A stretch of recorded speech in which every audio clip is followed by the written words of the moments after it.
វីដេអូនេះចាត់ទុកជាការបកស្រាយពន្យល់ពី Bitcoin ខ្លីហើយខ្លឹមជាងគេបំផុតដែលខ្ញុំធ្លាប់ស្ដាប់កន្លងមកដោយក្នុងវីដេអូនេះជាការបកស្រាយពន្យល់របស់លោក Peter Van Valkenburgh ជានាយកស្រាវជ្រាវមកពីអង្គការ Coin Center មានទីតាំងស្ថិតនៅរដ្ឋធានី Washington សហរដ្ឋអាមេរិកដែលជាអង្គការឈានមុខគេមួយក្នុងការធ្វើការស្រាវជ្រាវនិងតស៊ូមតិដោយមិនស្វែងរកប្រាក់ចំណូលលើបញ្ហាគោលនយោបាយសាធារណៈដែលកំពុងប្រឈមនឹងរូបិយប័ណ្ណគ្រីបតូនិងបច្ចេកវិទ្យា Decentralized Computing វីដេអូនេះជាវីដេអូដកស្រង់ជាភាសាអង់គ្លេសប៉ុន្តែខ្ញុំបានដាក់ subtitle ជាភាសាខ្មែរនៅខាងក្រោម Thank you for the opportunity to speak with you today. My name is Peter Van Valkenburgh, and I'm the Director of Research at Coin Center, an independent nonprofit focused on the public policy issues affecting cryptocurrency and public blockchain networks.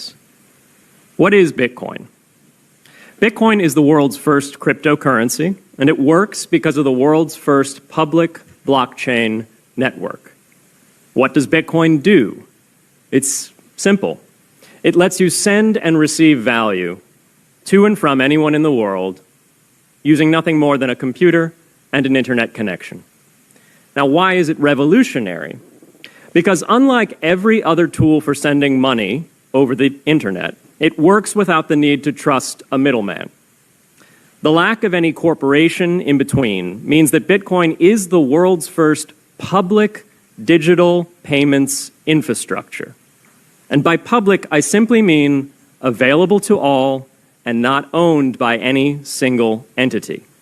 Now, we have public infrastructure for information, for websites, for email. It's called the internet. But the only public payments infrastructure that we have is cash, as in paper money. And it only works in face-to-face transactions. Before Bitcoin, if you wanted to pay someone remotely over the phone or the internet, then you could not use public infrastructure. You would rely on a private bank to open their books and add a ledger entry that debits you and credits the person you're paying. And if you both don't use the same bank, well, then there'll be multiple banks and multiple ledger entries in between. With Bitcoin, the ledger is the public blockchain, and anyone can add an entry to that ledger, transferring their Bitcoins to someone else. And anyone, regardless of their nationality, race, religion, gender, sex, or creditworthiness, can for absolutely no cost create a Bitcoin address in order to receive payments digitally. Bitcoin is the world's first globally accessible public money. Is it perfect? No. Neither was email when it was invented in 1972. Bitcoin's not the best money on every margin. It's not yet accepted everywhere. It's not used often to quote prices, and it's not always a stable store of value. But it is working, and the mere fact that it works without trusted intermediaries is amazing. It's a computer science breakthrough, and it will be as significant for freedom, prosperity, and human flourishing as the birth of the internet. And Bitcoin is just the beginning. If we can replace private payments infrastructure, then we can replace other private choke points to human interaction as well. Now, why should we want to build more public infrastructure? Why should we embrace blockchains over corporate intermediaries?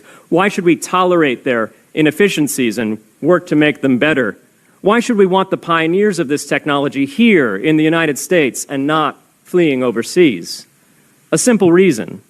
Because the corporate intermediaries providing today's critical but privately owned infrastructure are becoming fewer, larger, and more powerful, and their failures are increasingly grave.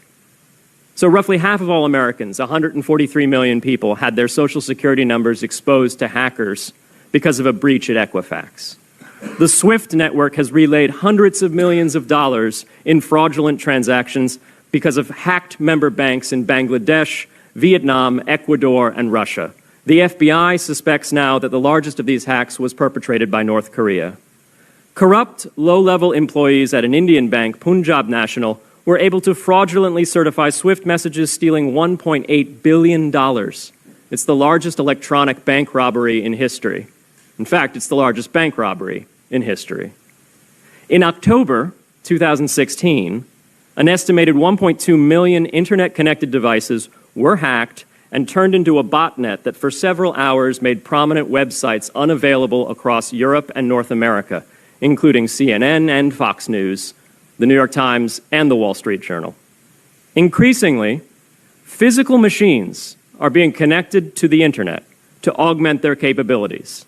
They're wired through servers that are owned and maintained by private and trusted intermediaries, the so-called Internet of Things. Pacemakers from St. Jude's Hospital have been hacked. Baby monitors from TrendNet have been hacked. And Jeeps from Jeep have been hacked to the point where they can be remotely commandeered and driven off the road. Now, those vulnerabilities are inescapable in systems that have single points of failure. It doesn't matter if the point of failure is a corporation or if it's a government. There shouldn't be a single point of failure. Similar choke points existed before the internet. If you wanted to deliver a message, you'd have to go through one of 3 television broadcasters or a handful of newspapers. Private corporations are essential, but no critical infrastructure should rely on 1 or 2. The internet removed single points of failure in communications infrastructure and ushered in a wave of competition among new media corporations building on top of its public rails. Blockchains can similarly disintermediate critical payments and IoT infrastructure. The technology is not yet ready to answer all of those questions today, but it is our best hope. And as with the internet in the 1990s, we need a light-touch, pro-innovation policy to ensure that these innovations flourish in America for the benefit and security of all Americans.